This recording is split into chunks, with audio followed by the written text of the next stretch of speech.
me to freak you out a little bit? Well, you are. You come every Sunday. 11 days till Christmas Eve. You can't even sing 12 Days of Christmas. Now you have to sing on the 11th day. And the Bob and Doug McKenzie version is the best, by the way. So glad you're here this morning. We are talking about unwrapping the gifts of Christmas. And today we're going to talk about wisdom. And here's the deal. Listen. We love that movie, A Christmas Carol. How many of you have seen one of those versions? It doesn't have to be that one. You've seen the Christmas. All right, awesome. Charles Dickens, actually, some of the things that Scrooge said, Charles Dickens actually heard. Charles Dickens actually was sent to one of those children's homes to work, and he did the printing press in the bottom. And there's a scene in the movie where you hear the chains coming up the stairs. And in the book, it describes that it was like rats running up and down the stairs. The reason he said that is that's one of his vivid memories. When he was working in the basement, he could hear the rats running up and down the stairs. So his childhood was very difficult, and yet here he wrote a book that is honestly game-changing for Christmas and how we think about the season and giving and all those things. And here's why we like it. We like it because we watch the beginning of the movie, and yet we're rooting for Scrooge to figure. Even if you've seen it 100 times, you're sitting there going, please hurry up and figure it out, right? And so you see him go through the ghosts and all the things, and they remind him of what happened in his past. And they said, this is what's going to happen if you look in the future, if you stay on the trajectory that you're on. Here's what's going to happen. And he says, no, that's not what I want. Listen, in all of our lives, we have to take those opportunities to back away and say, is my life really headed the way I want it to be headed? Michael Minot's going to be talking to us today. He wrote a book called The Beckoning. I'm going to give him the middle of the sermon, and we're going to have a question and answer because I want you to hear someone's testimony. We actually have some folks here in church that have known Mike since he was young, so some of his story, they know parts that we won't talk about today. But here's the thing, we see Ebenezer Scrooge, we see that he gets it. And then in the New Testament, in Matthew chapter 2, which is what we're going to look at today, we see that the wise men, they get it. They wanted to know who's the king of the Jews, and they pursued it. Now, I want to tell you something about me. If you've been here in church, you're going to know what I'm about to say, and you're okay with it. But I want to tell you about me. If you don't know me, or you haven't been coming very long, or you're brand new this morning, I'll tell you something about me. I don't always get it. I would love to tell you I always get it, but I have a tendency to do really dumb things. No, I know, it's a shocker. It's a shocker.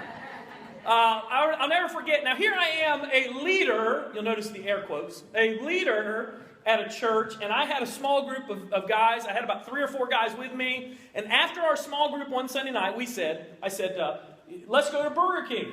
And that's how I've developed this wonderful figure that I have today. And before, after. Anyway, so I go to this Burger King, and we're like the last people there, to the point that the employees are already beginning to clean up. They're kind of going in the back and coming out and talking to us like, what are you doing here? We got places to go. So we go through the line. I go last, and I order Whopper, onion rings, and a large drink. And I'm stoked. And I love the onion rings. I always have.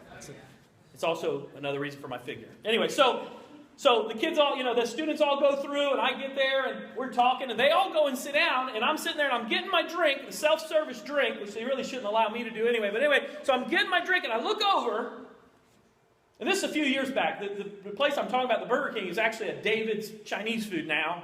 I think I actually put them out of business this day. Okay? I destroyed this Burger King. So here's what I did. I'm looking, and in the middle, they've got this big sign, and it says, real Arabica bean coffee, ground fresh. And they got this thing, and it looks like Arabica beans, but I'm thinking in my head, I don't know if that's real or that's fake. Sometimes they put that picture inside there to pretend. So I think, I'm just going to get a little handful of the coffee to see. I got to smell. I love the smell of coffee. So there's a button on the side. And I'm telling you, it's like the siren song. The button is going, Eric, it's okay. Push the button. It'll be okay. I really don't want that on my tombstone. Last thing he did, push the button. So anyway, So I reach out and I think I'm just going to push the button real quick and see what the coffee's like. So I push the button. By the way, the employees are all in the back. There's nobody there. I am by myself in the restaurant, which you really should not leave me alone in a restaurant. So I push the button and it goes, ring, ring, ring, ring, and I get a handful of coffee beans and I push the button again to stop it. Oh no. No, this coffee bean grinder is foolproof. It's made so they can make between 100 and 150 cups of coffee. So it grinds beans for between 100 and 150 cups of coffee. Do not get that where I can touch it. So the thing's coming out. I'm looking. There's nobody there to help me. And all they've got, you know, the little hole that you throw the creamers in? That's the closest garbage can, the little hole in the thing. So I start grabbing coffee and throwing it in the thing as it's coming out. The counter is a little wet, so of course I'm spilling coffee everywhere. I finally take the food off my tray. I put my tray under it for a minute, and it keeps coming. It starts making Mount Coffee, okay? I mean, little Sherpa people are saying, "Come on, we'll take a hike up the coffee. Come with us." And they start, you know, they're bringing, you know, gonna climb it. And I didn't know what to do, so I took the tray, and of course it goes everywhere. And I try to put it in the little hole, and it goes everywhere. And I put my food back on, and I ran like a little kid, just back. Now, between the time I was there and the time I got to where the other 3 or 4 students were, I realized how funny what just happened is. So I start laughing, but to the point that I can't speak. So I get back there, and there's coffee everywhere. There's coffee on my face. There's coffee on the tray. There's probably a trail of coffee following me. Juan Valdez has his donkey behind me coming along. And so I get there, and I sit. I've had too much coffee, Mike, and the story gets better and better. So I sit, I get back there, and I can't talk. I just laugh. And I can't talk. And so 2 of the guys get up to see what has happened. And they go around the corner and they start dying. They're like, "Oh my gosh, what have you done? Coffee explosion." You know, they could hear the rang. And it's still going. It's still going. By now, I mean, it's starting to rival the highest hill in Florida, which is 3 feet. But so what happens is they go sit down, and they think it's so funny that David Rogers gets up to see what happened. And as he gets over there, and we're now sitting and thinking, what am I going to do, you know? As we're sitting there, he gets around the corner to the coffee to go look, see if he can turn it off or something. So he's looking at it. The employee, first of all, comes out while he's there. Then one of the students says, "Leave the coffee stuff alone, Dave!" He's like, and they start yelling at him. So, of course, I got to go back around and go, "It was me, and I just want you to know I love coffee. I thought I was just..." And trying to explain it sounded dumber than what I just did. So I just kind of gave up and said, "God, can I help clean this up?" And they just kind of looked at me like, "No, please don't help us anymore. Please." Now, I would love to tell you that in my life that is the last dumb thing I've done. But I pretty much try to top that, pretty much once a year at least, and do dumber things. Now, I don't know how you are. You know, I have people who come here to church, and here's what they say to me. They say, "Eric, thank you so much. You know, that story you told today, that makes me feel so good about myself."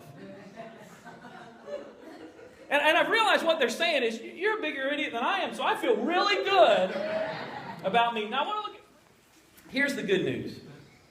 Even those of us who miss it sometimes get it. And so today we're going to look at the wise men, and I want you to know, listen, I want to talk about today how wisdom led the wise to Jesus. In the middle, you're going to basically have a testimony from Mike Minot. If you haven't read his book, he's got some of his books here. He's willing to sign them after the service and talk to you. And he was talking to some folks as they were coming in. And I want to tell you, Mike is the real deal. He's not one of these people that is fake. And I've been around him enough to know he's the real deal. So I don't have a lot of time to go into that, but just take my word for that. All right, so here's the first thing. How wisdom led the wise to Jesus. Number 1, they pursued the truth. They pursued the truth. They went after the truth. Matthew 2, verse 1 through 6, and I'm doing it from New Century Version. That's a good version sometimes, a little easier to read. And you've probably heard this story a million times. Jesus was born in the town of Bethlehem in Judea during the time when Herod was king. When Jesus was born, some wise men from the east came to Jerusalem. A couple things here. Number one, we don't know how many wise men there were. Number two, it's doubtful, although my mom years ago made this incredible manger scene with shepherds, and wise men, and I don't have a little drummer boy, but all this stuff, right? It's most likely that the wise men actually came later, maybe even years later. But it's part, in Matthew, it's still part of the birth of Jesus story. Matthew grouped it with this idea of who Jesus was, his majesty, how he was worshipped. That's why it's there. They asked, "Where is the baby who was to be born, the King of the Jews? We saw his star in the east." So they were looking for it. And I'm going to tell you why they were looking for it in a minute. They were looking. For hundreds of years, this group of wise men were looking. Obviously not the same ones. You get that, right? When King Herod heard this, he was troubled, as were all the people in Jerusalem. The reason why, by the way, is Herod was crazy. Herod was so crazy there was a saying made about him that said, better to be one of Herod's pigs than to be one of his brothers. That's pretty bad, because I like bacon, so I'm just saying. All right. So when King Herod heard this, he was troubled, as were all the people in Jerusalem. Herod called a meeting of all the leading priests and teachers of the law and asked them where the Christ would be born. They answered, "In the town of Bethlehem in Judea." The prophet wrote about this in Scripture. "But you, Bethlehem, in the land of Judah, are not an insignificant village in Judah. A ruler will come from you who will be like a shepherd for my people Israel." Now in the Old Testament, there's a story about a guy who faced down a lion. And his name was Daniel. How many of you have ever heard the story of Daniel? Now, part of the story you probably didn't pay a whole lot of attention to. Later on, the king needed a dream interpreted, or before that, the king needed a dream interpreted, and they were going to kill all the wise men because they couldn't interpret it. And then Daniel interpreted the dream, and they made him basically the head wise man. He became the head of the wise men. Of course, you didn't want to mess with Daniel for a lot of reasons. One is because he made it through a lion's den that then ate his enemies. That's kind of powerful, just so you know. So 500 years before Jesus, Daniel, in Daniel chapter 19, talked about the Messiah. Daniel also would have had a book with him from 500 years before him, which is the book of Numbers. And if you look in Numbers 22 to 24, in there it talks about the scepter, talking about the stars, rising. Now remember, Daniel was the head of the guys who checked out the stars and talked about what they meant. And Daniel told them that at some point, he went back to this passage in Numbers 22, at one point, this scepter will rise, and it's going to point you to Jerusalem. So he knew, to that area. So he knew in the east, he knew where it was going to be. Now the verse they didn't know, they wouldn't have known Micah 5:2, which basically specifically talks about Bethlehem. But the priest would have known that. So when the wise men came and got before Herod, by the way, Herod, do you know what Herod called himself? He titled himself. Do you know what he titled himself? He built the temple, man. He was the friend of the Jews. He actually titled himself, and when he would go to meetings, he would call himself, you ready? The King of the Jews. So when the wise men came and they said, "Where's the King of the Jews?" I'm sure Herod went, "Right here." And they're like, no, the one who was just born. Wait, what? So that's why people were disturbed. This guy killed his own family members because he thought they were a threat to him. And so the wise men come and they say, "Where is he?" All of that because of one person, Daniel, who stood up for what's right and said what was right and didn't compromise his values. In John 8:31 and following, it says, "To the Jews who had believed him, Jesus said, 'If you hold to my teaching, you really are my disciples. Then you will know the truth, and the truth will set you free.'" There's something about knowing truth and walking in truth. So Mike Minot's going to come up in just a minute, but I'm going to show you this kind of summarizes just a little bit, this little video here as he comes. That's the name of Mike's book, and I want you to know he came today and said if any of the families, if you did not get a book and you want one today, he'd be glad to give you one. He'll be out there to answer questions. I want to say that at the beginning. And listen, I've known Mike now for a long time. Man.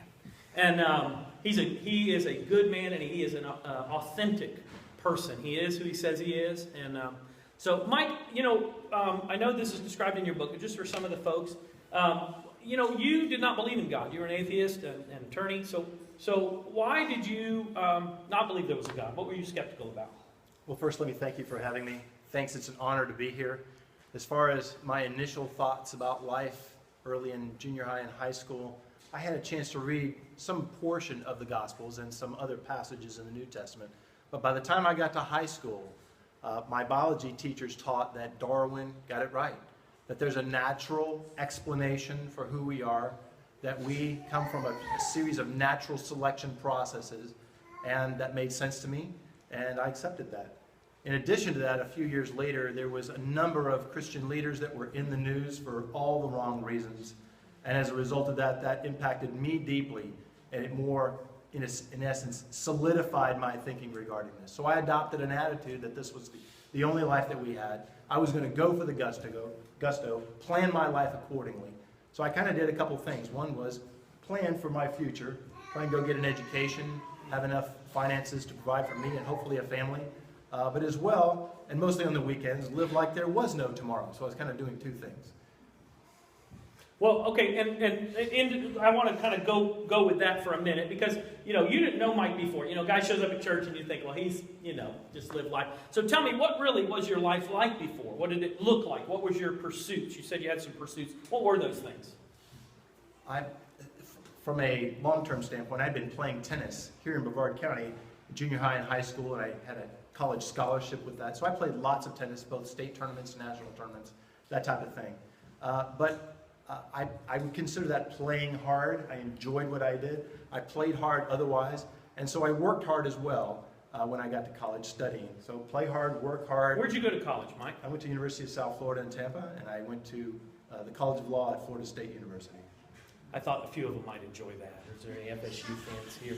Well, sometimes when I say that, I get in trouble. No, they always rub it in. We have a lot of FSU. If you're an FSU fan, let Mike know you're here this morning. Yeah. What did he say? Go Gators? Yeah. So I cheer for the Gators every year, every day, except for one day. Yeah, except for one day. Okay, so I'm sorry, I interrupted you though. So go ahead. What else was your life like? What else was going on in your life when that was happening? Well, during college, part of that play hard was I consumed large quantities of alcohol. And I wasn't able to quite do it the same when I got to law school. But I was just enjoying myself the way I thought that I could. I enjoyed people. I was always around people, very social.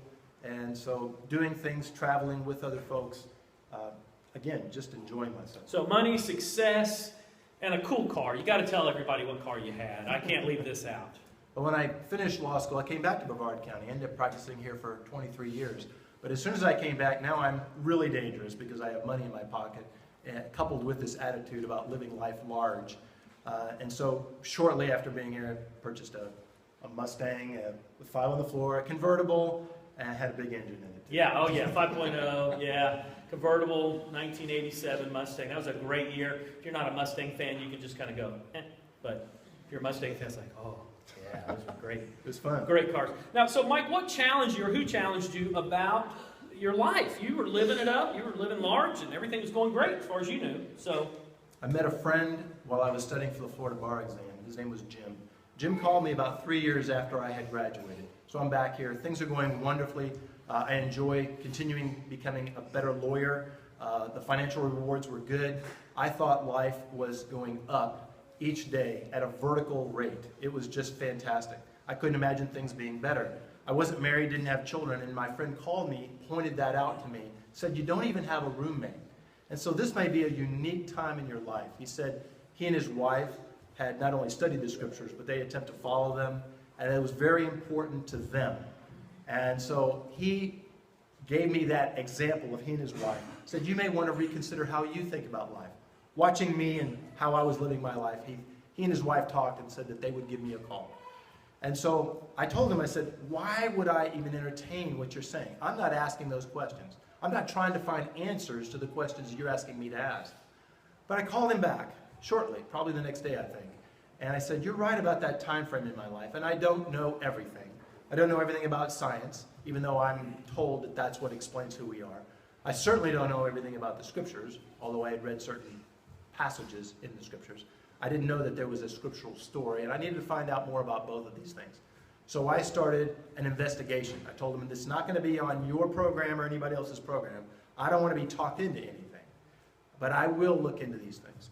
My initial attitude was, this is going to be pretty easy. I'm going to check off this box so I can get back with my friend and not be dismissive of what he says.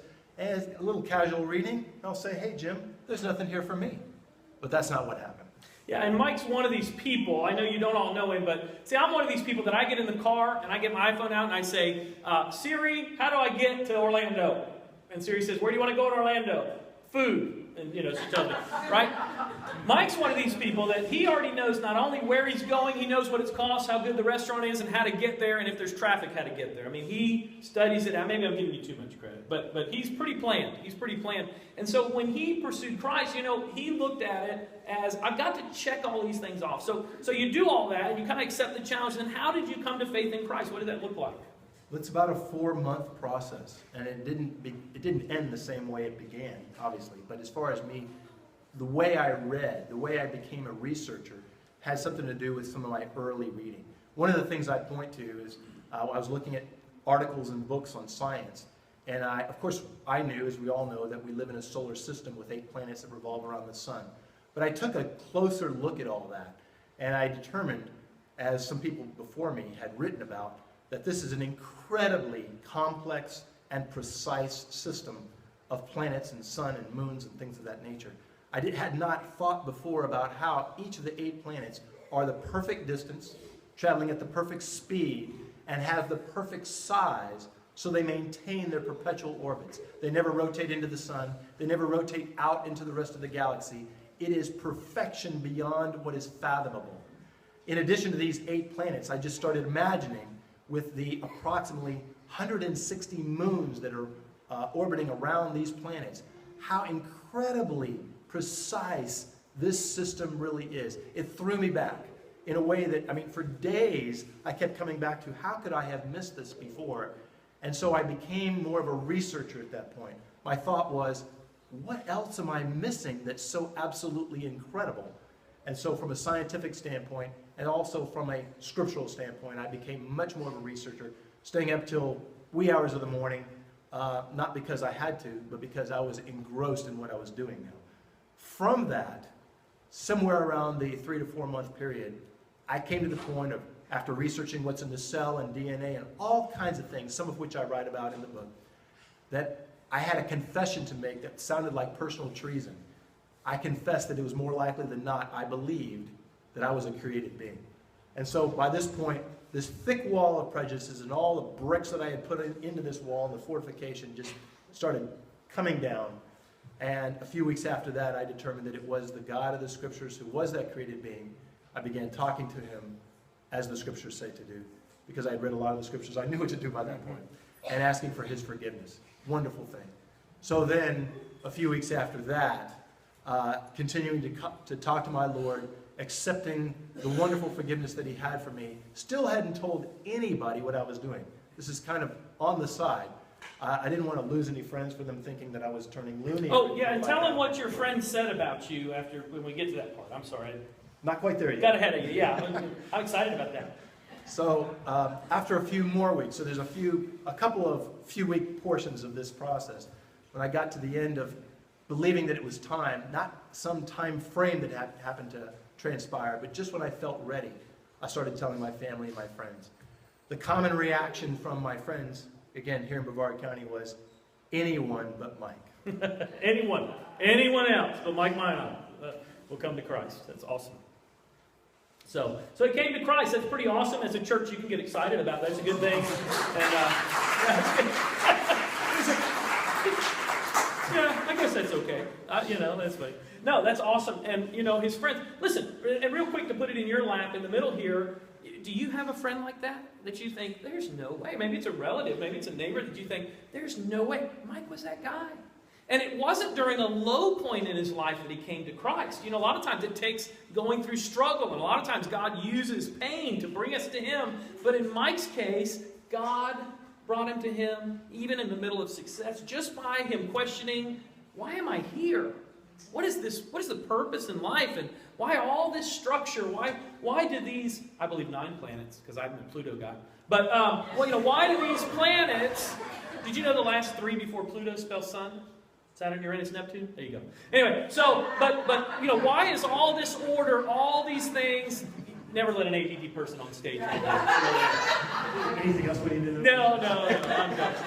But all these awesome things that Mike began to look at and began questioning. Listen, you have friends that one simple question might lead to that next step. And so Mike, we know that, and I'll kind of come back to this one, but to help folks, here they are, and they've got neighbors, and they've got friends, and I told you the story. We had a guy, Mike had just sent me his book wrapped, and I got it in the mail on like a Saturday. Pulled it on the way to church, opened it, and said, "Oh, I'm so excited! I can't wait to look at it." Came the next Sunday morning, one of our guys came to me and said, "Eric, I got some atheist neighbors, and I don't know what to talk to them about." And I'm like, really? I didn't even get to underline it yet. So I said, here's a book that you can read that'll help you. So, Mike, some practical steps for folks if they're going to witness to somebody and tell them about their relationship with God. How would they do that? When I'm asked that question, the first thing I say is to always keep the other person in a safe place. Have them believe that there's not going to be condemnation. That it's a conversation about life, conversation about them primarily, and you being interested in their life. I try to keep it on a light level and talk primarily and firstly about science, just things that I find absolutely amazing. If we start talking about the scriptures, and I've been approached many, many times with scriptural type of presentations before I did my investigation. It just was water off a duck's back. I thought of the scriptures in a number of ways, but one was it's just historical writing. And that's not proven to be true, especially to me yet. And so when people were citing chapter and verse, it wasn't persuasive with me. But we all have been in science classes. We've all seen styrofoam models of the solar system hanging from elementary science rooms when we study that type of thing. And so there's a relationship that we have with everybody about what's around us and who we are and how do we as people operate. One of the things I couldn't get beyond, even as an atheist, was all the things that we are made up of in our consciousness, how we're able to think, how we have memory, how we're able to create not in the same way that God creates the universe, but creative as in music and writing and the things that we talk to each other, how we're so social with each other. There's so many things that we're made up of it just confounded me. But I set that aside in favor of these other ways of thinking. So there's so much we can talk about. And you will find things amazing in certain ways that are not the same way that I do. But when I talk to people, I say I just can't get away on an intellectual basis from certain things. I can't get beyond that certain perfection right there. So your story about what you find amazing, to me, is the best way to talk to folks. And when you're talking to somebody, by the way, and what he's saying is, did you know it's like almost 80% of young people now don't even believe in hell? And it used to be the people would come to you and their initial conversation was, so, you want to go to hell or believe what I believe? I mean, that was kind of the thing. Or the other thing that people do, and you'll see this online, Mike and I have talked about these people that have discussions online, and when they don't get their way as believers, they instantly send the person either to hell or stupidity. Well, you're just dumb. That's a great argument. That doesn't help people. And Mike talking about a safe place is talking about a place where he says, you know what? First and foremost, just like Jesus, I love you first. The woman at the well, I love you first. And then let's talk about things that are important. But first you need to know, I really do care about you, not just your opinion, not just if you agree with me. So, Mike, when you're talking to somebody, though, there are people and college professors who say things like, there is no absolute truth. So, it could be Jesus, Muhammad, Buddha, whatever. What do you say to people who say there is no absolute truth? There's no right or wrong. Quite frankly, I've never understood that particular argument. I know that 2 + 3 = 5. I know my name is Mike, this is Eric, we live in Brevard County. We can say there are many, many things, and some of them are not simple things. There's no debate, we live on the planet Earth, that there's this solar system, and we can get extremely technical and scientific about many, many things, and there's no debate about them. So this idea, this concept that people would say there is no truth, that doesn't make any sense to me. And to make sense of our lives, we need to take a hold of what is truthful. And again, with fair inference to those things, what does it mean to be alive? What does it mean to have a conscience? What does it mean to live in a solar system? What does it mean to have scriptures that I know today are extremely historically accurate, both from archaeology, from secular history. They marry together, and there are no conflicts in the scriptures. So with those types of truths, and there are not just hundreds, not even thousands, but tens of thousands of things that are undebatably true, then we own that, so to speak. We have to do something with that. Or we, as I used to say, live in la-la land. We just kind of be dismissive. And I just didn't want to be that person. I don't think I ever was that person. So I don't understand the argument that there is no truth. Well, there certainly is. And you and I have joked about it.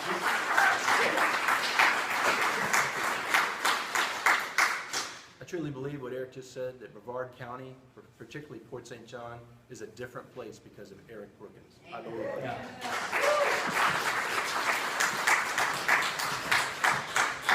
And different is the optimal word, Mike. Different. Very different. Listen, it's really true. And you may feel like you're one of these people, you don't have all the answers. And maybe you're thinking, but I'm not like Mike Minot. Listen, I'm not like Mike Minot. Mike is a detailed, now some of you are detailed people. You get frustrated on Sunday mornings because you're thinking, I think Eric just gets out of bed and runs here. What's the deal? And it took you an hour not only to get ready, but to get your shoes ready, And so we're all different, but God uses all of us when we allow Him to. Listen to the second point. Here's the second thing. The wise men wanted to worship. Now, I believe God gives everyone a sign, and I sent somebody with my star into the church this morning, but Jenna, where did my star go? It's in the hallway. If you go out, you'll see my next illustration. When you're leaving this morning, I was going to hold it up. It's about this big. It's a star that is coming. It'll be up here in a minute. Anyway, so the wise men followed the star. Listen, how many of you on your Christmas tree, you have a star on top? How many of you have an angel? How many of you have something weird? Okay, that's the only three choices, because if it's not a star, I'm just kidding. I got a nutcracker up there. Anyway, I don't know. But I love the idea of the star or the angel on top of your tree. The idea of finding your way home. Obviously, the angel helped the shepherds to find their way home to Christ. The star led the wise men home to Christ. I believe that God gives everyone a sign that He's real. When I was in college, I'll never forget, one of my friends from here in Titusville actually brought her roommate to me and said, listen, she doesn't believe in God. Talk to her. And I went, I don't know what that... So here's what I said to her. I said, well, do you not believe in God at all? No. And here's what I said. I said, I'll tell you what. Why don't you pray to the God you don't believe in and say these words? God, if you're real, show me that you're real. I said, now listen, you don't tell God what to do. Don't tell Him to kill your enemies. Don't tell Him to throw a chair against the wall. I said, you just tell God to show you that He's real. I think it was about 3 weeks later, this girl came and said, I know God's real. I want to give my life to Christ. And I was able to pray with her as a 19-year-old, dumb, almost as dumb as I am today, college student, to give her life to Christ. You never know when God will use you to help somebody to find their way home. Matthew 2, verse 7 through 11. Then Herod called the Magi secretly and found out from them the exact time the star had appeared. He sent them to Bethlehem and said, go and search carefully for the child. As soon as you find him, report him to me. I got to do my best chronic liar for this last part. That's exactly right. So I too may go and worship him. Yeah, that's the ticket. I want to worship him. And we all know that Herod actually wanted to kill him. Yeah, I want to worship him. Because why? Because he took his name. Because he thought he was going to try to take his throne. He called himself King of the Jews. Herod was King of the Jews. So that's why we have the story continues here soon. After they had heard the king, they went on their way, and the star they had seen when it rose went ahead of them till it stopped over the place where the child was. By the way, all kind of people argue about what this means. I'm going to make it simple. It's a miracle, and that's okay. I want to tell you, as a believer, it's okay to believe in miracles. It's okay to believe that some things you don't get, and some things you don't understand. And I don't know about you, there are some things in life that no matter how much I think about them, I just don't understand. Let me give you one simple example. Teenagers, anybody here got that one down? Right. There's things that you just, thank you, Danny, you just don't understand. So this is the star. Not that great of an illustration now, is it? It's just kind of fun. When they saw the star, listen to this, they were overjoyed. What you saw at the beginning was Scrooge as he realized what life was about, and as he began blessing other people, he was overjoyed. He couldn't contain himself. You ever been overjoyed? You ever get to the point you just can't quit laughing? You ever get to the point you just can't quit smiling, and you're just, I don't know what the wise men were doing, how many of them there were. I don't know if they were giggling. I don't know if they just couldn't get the smile off their face. I don't know if they were crying, but they had so much joy that it overflowed. It's like you overfill in a coffee cup. It was too full. They were overjoyed. I hope that you get a touch of that this Christmas. I know Christmas can be hard for people, and we deal with loss and we deal with hurt, but I hope at some point, whether it's when you go out of your way to help somebody, or whether you go to give a little bit of money to the Salvation Army, or you go out of your way just to be a blessing, that at some point there'll be a smile on your face and you'll think, I can't kind of quit doing this right now. Overjoyed. And then it says, on coming to the house, they saw the child with his mother Mary, and they bowed down and worshipped him. Then they opened their treasures and presented him with gifts of gold and frankincense and myrrh. 2 questions for you today. Number 1, if you've never given your life to Christ, or if you don't believe in God, I want to encourage you. Begin to ask the questions that Mike began to ask. What's life really about? Why am I here? Is the universe just made up, or is there some order, some complexity that's beyond anything I can explain, that it couldn't have just happened? And maybe if you're here and you figured all those things out, maybe today you would say, you know what? I not only believe in God, but I believe the Bible's true, and Jesus said, I'm the way, the truth, and the life. No one comes to the Father except through me. And maybe today you would say, I want to give my life to Jesus today. I'd love to talk to you after the service about what that means. I'd be glad to talk to you about that. The second thing is this. If you're here today, the one thing I didn't ask Mike about is people said about Mike, anyone but Mike Minot could become a Christian. Do you have a friend like that? That you think that person can't become a Christian, or, man, I don't see them ever coming. I want you to begin not only praying for them, I want you to ask God to give you the opportunity to reach out to them. Let's go to the Lord in prayer, and then we're going to have our time of offering. Thanks for being here. Father, thank you so much for this morning. I thank you for your word and your power. Lord, I thank you that you can use people like Mike's friend to help bring him to Christ. Lord, I thank you that in nature there's so many signs that you're real. Father, help us not to miss them. And remind us when we get focused on our little petty things to remember that you are in charge of the whole universe and you can take care of us. Father, for that one today who's maybe never given their life to you, maybe they're watching online, or Father, maybe right now they're here in the service, I pray that right now they would surrender their life to you. Lord, we invite you to move among us still. In Jesus' name, amen. We're going to have our time of giving now. You give what God's put on your heart. Thanks for being here this morning.